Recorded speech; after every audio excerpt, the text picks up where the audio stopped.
You know how long it took me to be okay with my own sensitivity? Because like the way that they brainwash you makes it so you always have a critic living inside of your mind, and the more traumatized that you are, or the more sensitive that you are, and everyone's traumatized to some extent, then the meaner that this judge or critic living inside of your mind will be. And if one doesn't do like so much self-introspection, you feel like it's you for some reason, even though it's mathematically impossible, because the voice is talking to you like, you know, you could be doing better than you're doing right now, right?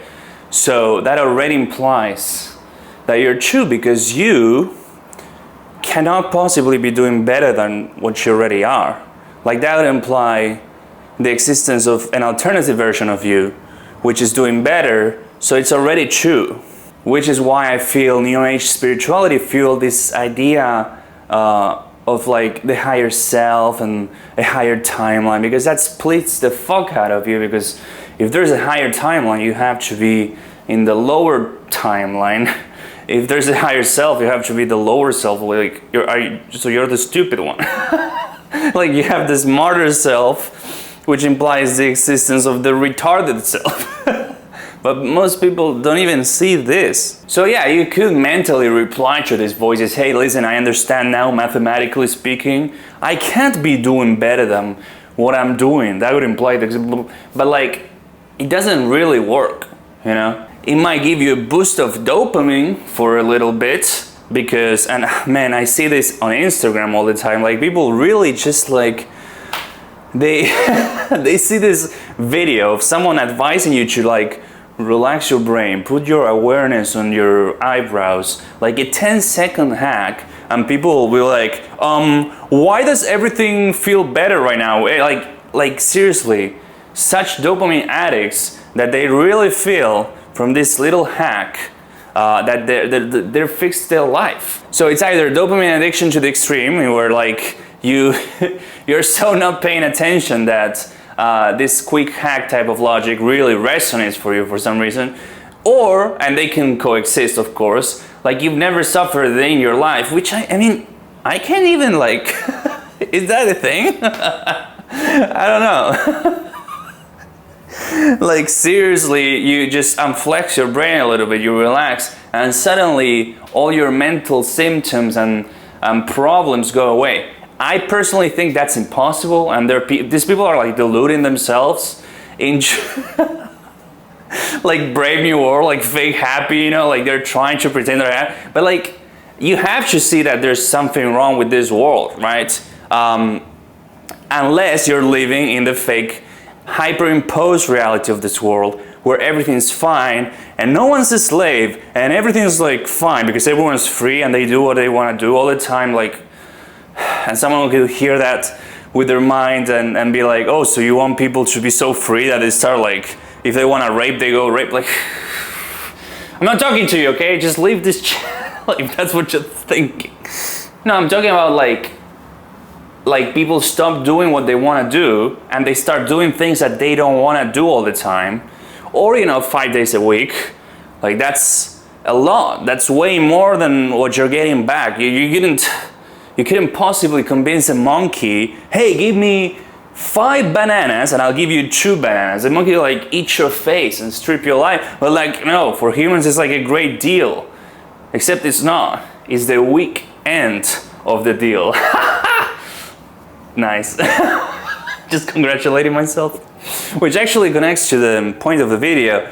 Being compassionate with yourself is almost like that just funny moment that I just had where I applaud my own joke in a sense. Like, I want to share something super sensitive.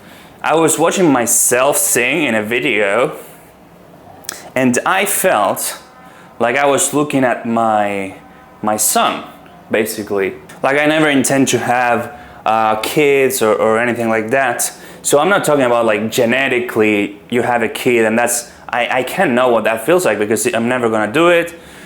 But a different type of love. It's not the ego love of when you fall in love with the version of yourself that you think everyone else is seeing, which is why people invest so much in, like, I don't know, buying a verified badge for their social media profiles because that looks cool, or they want to have a specific amount of followers because that transmits a specific thing, or like wearing makeup, right?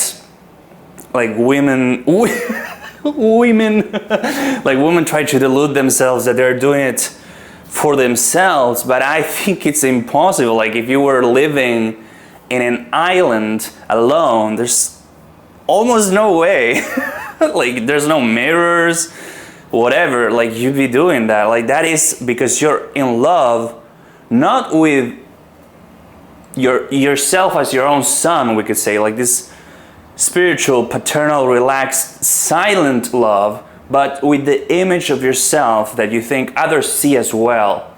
You know, the parasite, the ego mind. So I think I got a little glimpse in that spiritual moment. It was very normal, but of what maybe Jesus meant by saying, my Father and I are one, you know, and apparently the way that he called him in Hebrew or whatever, it was like a very adorable type of term, almost like if we said daddy, like, or something cuter, because that word is already ruined. Daddy. You know what I mean? So I was watching myself and I was like, my father and my son at the same time. And a lot of people would be like, wow, that is like super schizophrenic, right? But unfortunately, I think the inversion, which is the normal, is what's schizophrenic. Not to put people down, because it's horrible to be like separated from your father, to put it somehow. Like you constantly have to be choosing what to say. For example, I'm not choosing what I'm saying, it's just happening organically. We say, my father, my spirit, the divine, whatever the fuck you want to, God, whatever you want to call it, is choosing the words, and I'm like listening to them at the same time that I'm saying it. I'm finding out what's being said at the same time that's being said. So people will be like, oh, that's fucking insane, you're insane. But this is actual unification. So this is what I was seeing when I was watching myself sing, right? I was like, wow, I'm proud. Like it's this type of love.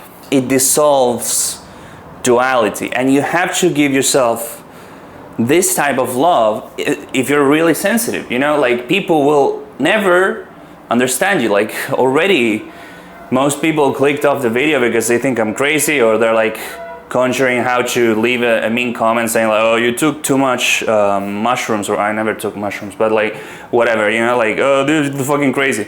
And if they heard maybe your level of sensitivity, or I'm going to continue to talk from experience, which is all I can do. I got a funny comment on yesterday's video. He said, and I have to think this is a fucking bot, bro, because like it was like a video with one view, and I was talking about whatever the fuck. I'll put the title here because I don't want to start like using my memory, because that would like take me out of the present moment. And he comments, okay, prove what you're saying with empirical evidence. And I reply like, right off the bat, like instantly, I reply, I'm talking from experience. Like that's, like what else do you want me to do, right? Like it's literally impossible for me to do anything else. But then I like delete the comment because I just bad vibes. Just like horrible energy. Plus he didn't even watch the video, like I know that for a fact. And then I look up the etymology of the word empirical, and ironically, it is apparently through experience.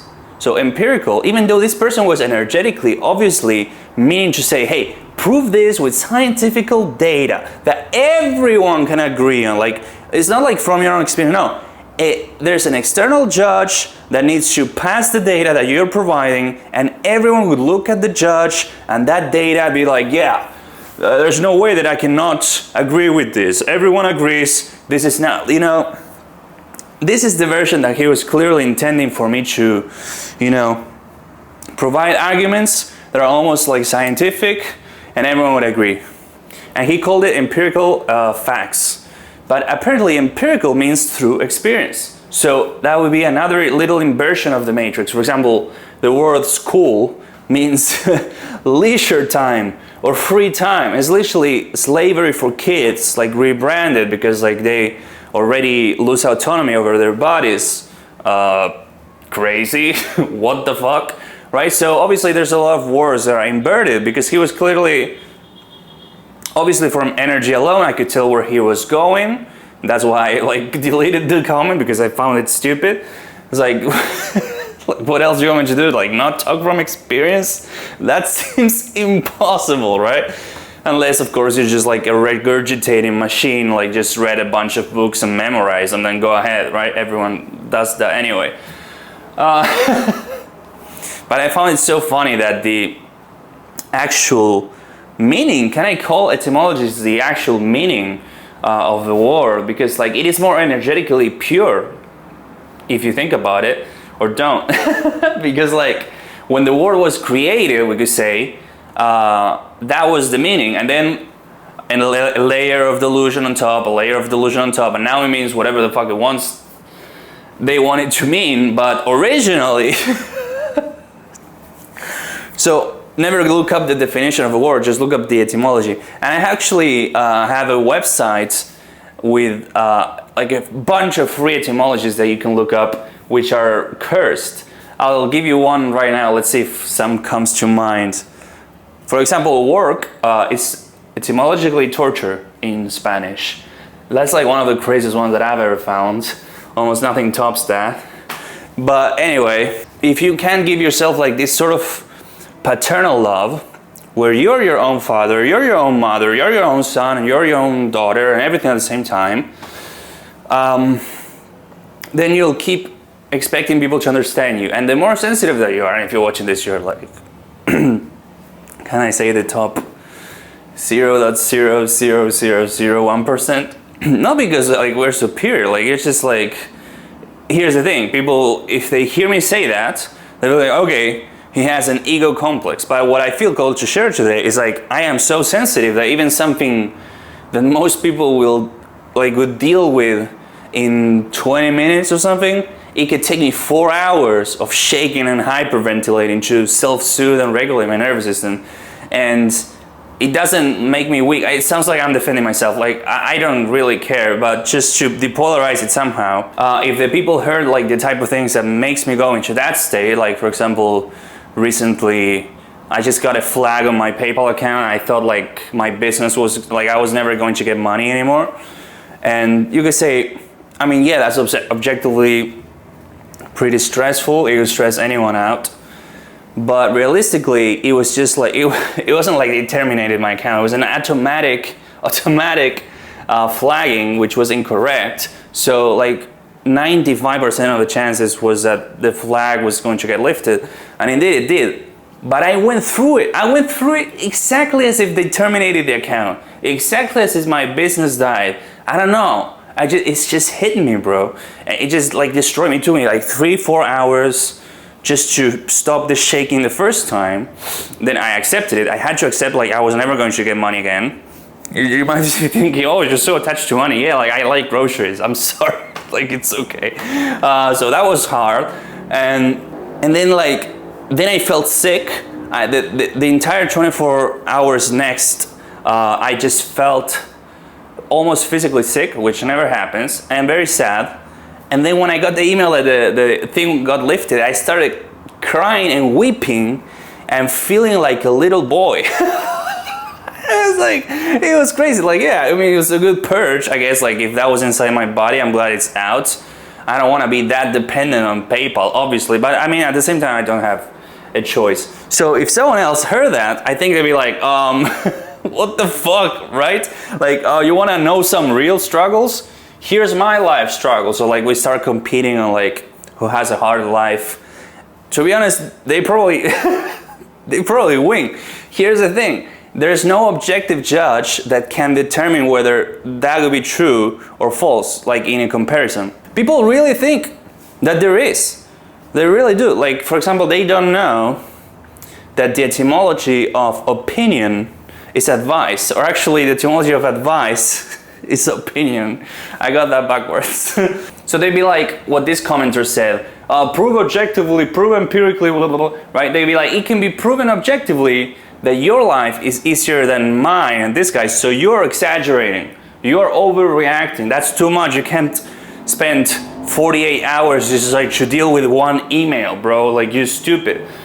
Well, if this could be like what the insides of your head, of my mind, sounded kind of like that, to be honest with you, when I was even more traumatized and I hadn't learned how to regulate my nervous system. And then when I learned how to regulate it, I still was like all the time adding more suffering on top of that, being like, it still shouldn't take this long, you know? It'd be like, you have an easy life, but like, just to depolarize it, it can't mathematically, objectively be an easier life if you're more sensitive, because that means like even for less trauma, and this seems like I care about comparing, which I don't, but on the relative level, on the absolute level I already explained, on the relative level, it can't mathematically be easier if you are more sensitive, because that means for less trauma, you have more of a reaction, so it kind of like balances itself out. So the ego tries to pretend like it can be determined or whatever, objectively, but this is so nonsense and so not true. And the only way that you give yourself this unconditional love, which is not like explosive or anything.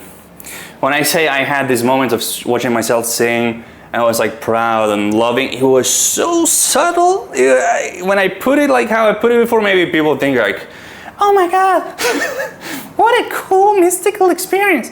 It was like so subtle, like it was so subtle, like like the opposite of dopamine.